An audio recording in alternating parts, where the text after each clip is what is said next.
Let's get your eSIM set up on Walmart Family Mobile. eSIM, or embedded SIM, is a digital SIM that eliminates the need for a physical card. It's convenient and easy to activate. First, make sure your device is compatible. Most iPhones from XR onwards, Samsung Galaxy S21 series and newer, and Google Pixel 6 and up support eSIM. You'll also need a compatible Walmart Family Mobile plan. To activate, download the Walmart Family Mobile app from the iOS App Store or Google Play Store, or visit their website.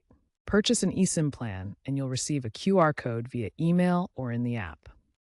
On your device, go to Settings, then Cellular on iOS or Network and Internet, then SIMs on Android, and select Add Cellular Plan or Add SIM.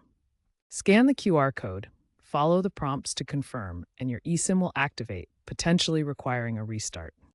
Sometimes things don't go perfectly. If you're having trouble with your eSIM, here are some common issues and solutions. If the QR code won't scan, ensure you have a stable Wi-Fi or cellular signal, and try entering the details manually if the scan fails. For activation errors, check for any available software updates on your device. If the profile download fails, contact Walmart Family Mobile Support. If you have no service after activation, double-check your APN settings in your cellular network settings. Walmart Family Mobile typically uses fast.tmobile.com as the default, but confirm this in the app or on their website. Finally, if you're transferring from a physical SIM to an eSIM, back up your data and use the carrier's migration tools within the app to avoid data loss during the switch.